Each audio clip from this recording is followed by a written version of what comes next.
Hello, I'm your host Divakar Sheth from IB Year 1 and I'm here to share an incredible story of innovation, teamwork and achievement from our GIIS community. Ever since its commencement, F1 in schools has been a big draw for students and schools around the world, and we are proud to say that in 2024, GIS Smart Campuses team, MACH10, made waves at the competition by winning multiple awards. This group not just secured second place in the competition, but also claimed victory in the fastest car category and earned accolades in digital marketing, best pit display, and more. Join me as we uncover their story, snaffers and all, exploring their motivations, innovations, and how GIIS supported their path to success. Welcome to the podcast team. Congratulations on a stellar performance. Thank you, Divakar. Thank you so much for having us here. Can you start by sharing what inspired you guys to start MACH10 and participate in F1 in schools? So it all started when I moved here from India to Singapore, and I was a guest at one of the F1 in schools events in India, which was hosted by Times of Sports, and it was just amazing to see how teams design the car all the way for a 9-month preparation period. They design, test, and also finally come to the race and race it at the day over there. So when I came to Singapore and I saw that they hosted here as well, it was just like a dream come true, because I've always wanted to participate in this competition, and now getting a chance to do with some of my friends over here is just amazing. This competition actually requires quite a various set of skills. How did you guys actually go about dividing the roles within your team? Since the registrations were during our board exams, so I really had a very short list of people to ask about going to the competition, and I ended up taking people who I've already competed in different competitions with. So GIS Hackathon and GIS Progressio were some of the competitions I went with Shyam, Arnav, Ane and Rutvik with. So these guys were really enthusiastic when I asked them as well, and all of them have a very specific set of skills which were really applicable to this competition. So on to our next question. Can you guys please elaborate on the guidance, mentorship and the resources that our school provided to you guys? So I'll be taking that question. So our school had provided us with a lot of resources and a lot of mentors. For example, our teacher Sugna ma'am, we approached her during the start of the competition, telling her about all the details and everything. She was also pretty excited about what this new competition is about, something which our school has not participated in, and that was like a pretty new experience for her as well. Another teacher I would like to thank for mentoring us is Sonal ma'am. Sonal ma'am helped us with the DT lab. She helped us operate the equipment in the DT lab. She guided us on how to, go on with the designing process, how to make it efficient, and all of that. Also, I would like to thank Rupali ma'am. Rupali ma'am was another mentor who helped us with our marketing strategies and helped us, grow our team identity into the current MACH10 right now. And finally, I would also like to thank our two subject teachers, Jin sir and Shivalik ma'am, because Jin sir helped us make our car more aerodynamically efficient by, rectifying some of the physics concepts we were using to build the car. And Shivalik ma'am, read through our enterprise portfolio. Our English teacher, she read through our enterprise portfolio and corrected all of the grammatical mistakes or made it more polished and sophisticated. So all of their guidance and help was a big boost for us to get onto another pedestal and win these awards. It's really nice to actually see the wider perspective of all the teachers and the other people who helped you guys actually achieve this. Your car's performance in the fastest car category was phenomenal. Can you guys walk us through the design and testing process that you went through? Yeah, as far as the design is concerned, we started designing the moment we registered for the competition, because the sheer excitement that was there after registering for it, finally putting our name as Team MACH10 into the form, was just amazing. So we started off with a first model of the car. The car went through 3 different design iterations. So we first had to go through the entire technical regulations multiple times just to make sure that the car stays under the regulations. Even though we ended up missing out a few points in that category, it still shows that we were able to do so much just by reading the book, and it just sh- it just shows that all of our skills really do come and they merge together to build such an amazing car. Also, I'd like to point out how we spent about 3 months designing the car itself, which is a huge chunk of time in the competition. And we a lot of research went into designing the car. For example, searching up our different kinds of aerodynamic concepts. What makes the rear wing good, or the front wing good, or the main body more aerodynamic. Maybe there's some problems with the airflow, stuff like that. So I think that was a really huge improvement on our car versus our competitors that helped us stand out and receive the fastest car award. A lot of work also went into manufacturing of the car and testing of the car, obviously. So we tested out our bearings. We obviously didn't have a lot of time or that kind of skill to be able to build such testing rigs. So we had to come up with our own makeshift ideas on how we're going to test the wheel bearings or the wheels themselves, the weight testing and all that stuff. So yeah. Wow, yeah, I can tell that you guys put a lot of effort into this competition. You guys excelled in creative aspects such as the best pit display and digital marketing. Could you guys walk us through some of the strategies you guys used to do this? So we're using the four-step pyramid: the brand awareness, consideration, interest, and action. So this four-step pyramid we used actually brought out 38K views in the last month. So we planned out the thing so that we have different social media platforms, so we can do from business to customer and business to business. I'll be talking about the pit display. As for the pit display, I really did not have much experience with designing, but one thing I know we had to do in the pit display is bring out our team identity through the pit display. And that's what most teams missed in their pit displays, which kind of helped us get the edge over them in terms of the grading criteria. And one more thing to add on is the utilization of space. Not all the teams had utilized the space very well, but for us, we utilized the front, the back of the boards, the side of the boards as well, and I guess that's what impressed the judges as well to give us the higher end in the grading system. Um, Another, I think, good thing about our pit display was the interactivity of the pit display. So Shreyansh here had a really great idea of adding a game to the pit display, which made the pit display so much more better and so much more interactive, and just distinguished it from all of the other pit displays in the competition. And I think there were about 80 people in the competition in the room, and 80 of them played our game. I can say with surety. Anesh just being a bit humble over here. He's the one who designed the game, and I would like to say that the game is performing extremely well. It's just not on the day of the competition. We posted the game on itch.io online. Anesh's game is still online, and everyone can go and play it. And we have gained a lot of followers because of that game as well. It's just so addicting. I can surely say that some of my studies were genuinely impacted just by trying his game. So guys, go try out our game on the itch.io. Yeah, it's really interesting to see just how broad the world of creativity, marketing, design really is. With 16 top teams competing, how did you guys handle all of the pressure and actually stay focused on the competition itself? Okay, so in our competition, we had one thing called automatic racing, which was the first part of the competition. So during automatic racing, in the first round, our car got the fastest car, but in the second round, unfortunately, the car crashed into the walls and exploded. So it was shattered into pieces. So during that time, we were really struggling to piece all. We were struggling to make the car back again because it was shattered into so many pieces. So during that time, we had many interesting and innovative, fun strategies we were trying to employ because as our team, Rutvik had brought about the strategy of us using a plastic lid to fan our glue to dry our glue. So that was pretty funny during that time. And also during the knockout racing, which is the tournament style format in which the racing happens, which is after the automatic racing. So during that time, our car broke down almost 10 times.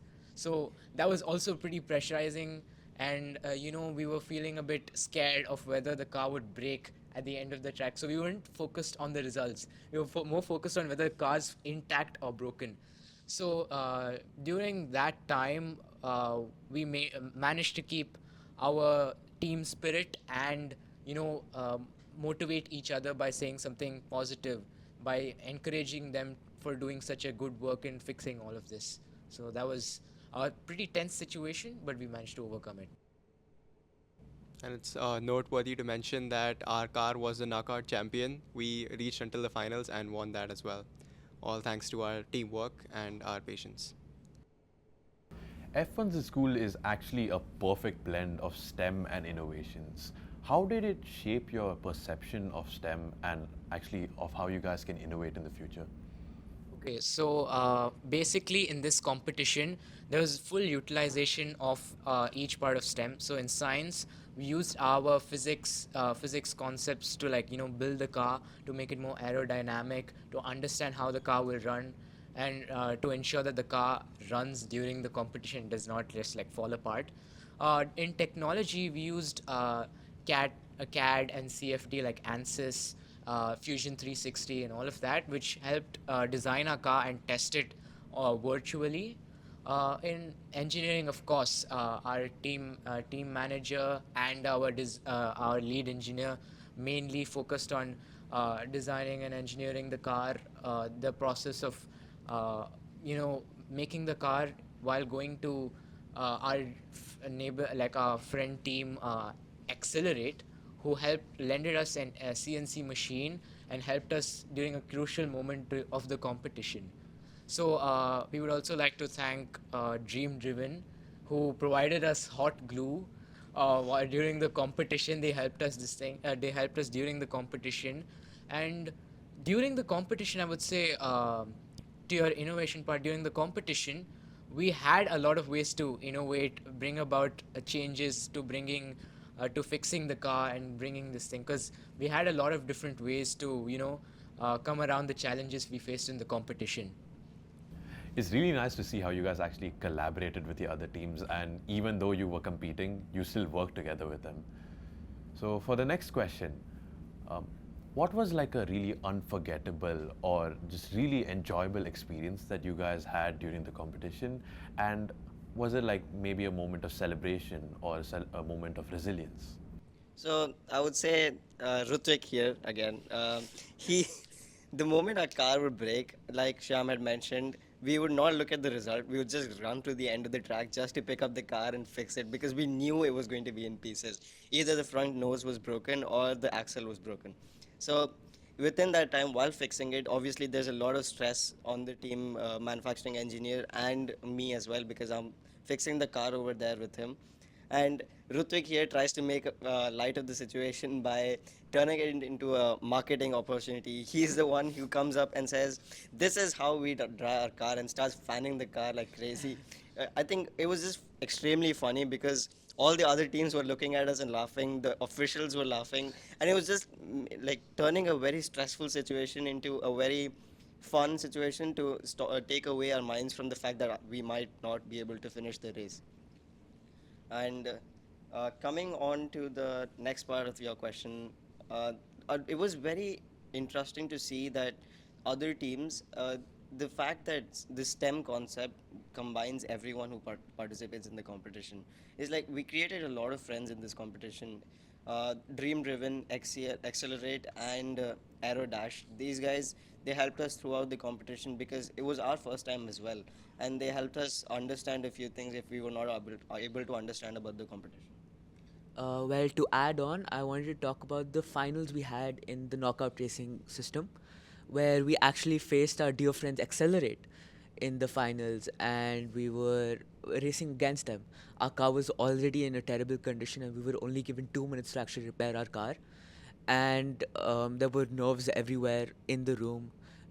Everyone was scared, were excited as well, full of adrenaline, and we were just praying our car would work. Basically, in knockout racing, there's a system where you have to press a button, and then once the light turns green, which then boosts our car forward, and basically releases our car. And basically, it depends on reaction time as well. And basically, I was the driver, or I was the one who pressed the button, and I was really nervous because I knew that I needed a really good reaction time to make the car work and actually win the race, because Accelerate was doing very well in knockout racing. And thankfully, I actually achieved a reaction time of 150 milliseconds, which was one of the fastest reaction times out there. And due to that, we actually won the whole knockout race system, and that was very memorable. I told everyone once I saw the time that we actually won. It was a really close finish as well, and we just jumped with joy, and yeah, it was amazing experience. Okay, I also want to add one more point. So basically, just after the first round of knockout racing was finished, our entire car's axle was broken. So at that time, we just beat in Dream Driven Racing, and I went to them and asked. They were the only ones in the competition who had hot glue. So I went to them and asked. I pleaded them if we can get hot glue from them or not. They were so kind of them to give the hot glue for us, which actually saved us during the entire competition. I used to run after every race. I ran to the pit display. That's only where the charging point was. So I ran to the pit display, sat there for 5 minutes, ran back to the car, fixed it. So also in these semi-finals, just before the finals, we had this moment where the other team were disqualified because they didn't finish the race. So in that time, we only given 2 minutes before the final started, and our car, we didn't put the hot glue yet. So we just put the hot glue in the last 30 seconds. We stick the axle and we raced it. We did not have any expectation of the wheel just come. We had expectation that the wheel just come off, blow into someone's face or something like that. So we were expecting a car will break down something. But our driver actually saved us with one of the fastest reaction times. So we are really proud of him of saving us and through this entire journey. Yeah, so I just like to, help you guys visualize that last final race for us. So, I mean, basically the way it was working was there were two races, and they would take the best of both the times of both the cars in those races. So, the first race we won, and we were very happy about that. The second race, unfortunately, we lost actually. And I became very sad, like, oh my God, we're gonna come second, and we're gonna, not be able to win the knockout racing. Then Arnav starts shouting from there, like, we won, we had the faster best time. And that was a really like a moment of huge celebration for us. It's really nice to actually see the emotions you guys experienced and the personal connection you guys had with this competition. What's next for MACH10? Are you guys eyeing other international competitions, or do you guys have other innovative projects in the pipeline? So after getting second at nationals, we did not want our legacy and our hard work to end over here. So we really want to participate again next year, come first, and also have a chance at representing Singapore in the national world finals. So from what we've heard from Accelerate Racing, who have some experience in world finals, it's just amazing because you're representing an entire country over there, just a team of 6 people representing over there, and also having a chance at getting, I say, even after getting first at world finals or getting any position at world finals, you get a scholarship to engineering universities. So since we are all engineering students, this is one of our dream to possibly come first over there, or even have a chance at going there. So yeah, Anand. So apart from that, I think another thing that we're definitely going to be doing is, all our research, all the moments that we have been through in F1 in schools. I think we have to definitely pass that down to our lower grades, and have them participate in these competitions and give them an experience of what it means to really do such kind of an engineering or STEM project. It's really exciting to see your guys' aspirations.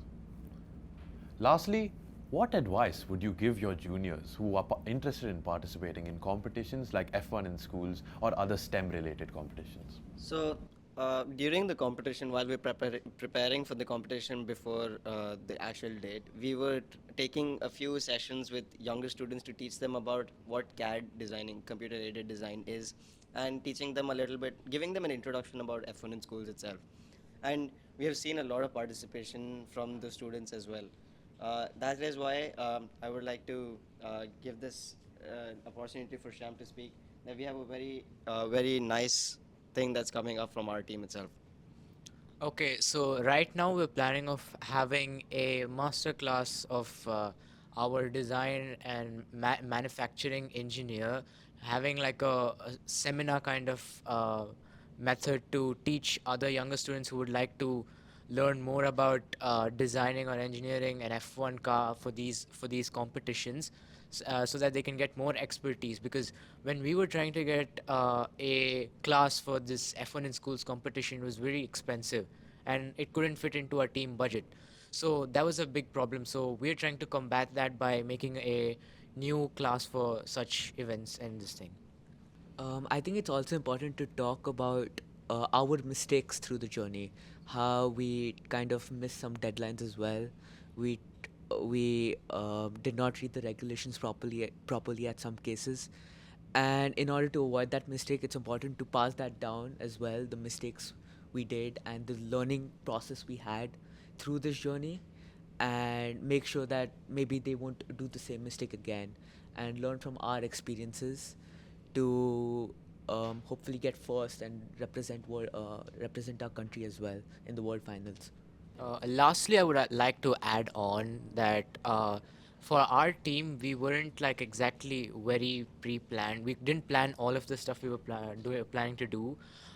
So basically, at the near end of the competition, we learned of something called a Gantt chart, which basically like shows your progress of what you're gonna do in the competition. You'll be able to plan along with making those charts. So, like my advice to younger students who would like to join these kind of competitions is that plan, plan, plan. Planning is the most key element of this competition, and that will help you succeed in this competition and hopefully achieve first place. I think that was the main thing, which was somewhat a bit lacking in our thing. So planning is the most important element of this competition. And again, planning and determination and resilience, to think that our car was completely destroyed in the second race itself, and then to win the knockouts requires a lot of dedication and a lot of determination. So always have that dedication and determination, and never lose hope, no matter what happens. And just to add on, everyone, all of us are saying that planning is important. Most of the technical part is very important because, well, Formula One in schools is also like F1 in real life. They have a lot of specifications that real cars would also need to adhere to in the actual Formula One race. But the most important part of this competition is having fun. Having fun with your team on the day of the competition, making new friends like we did with our fellow competitors over there. It's just is just an eye-opening opportunity for you and anyone participating in the competition because it gives you a chance to network with people you might have never met with before. Thank you, MACH10 team, for sharing your incredible journey with us. I'm sure that everyone has learnt a lot from it. Your story is a testament to the passion, perseverance, and determination of students in such competitions. You've truly set the bar high, and we can't wait to see what you guys accomplish next. To our listeners, I hope today's episode has inspired you as much as it has inspired me. The world of STEM, innovation, and teamwork is filled with endless possibilities, and our GIS students are leading the way. Until next time, this is Divakar, signing off.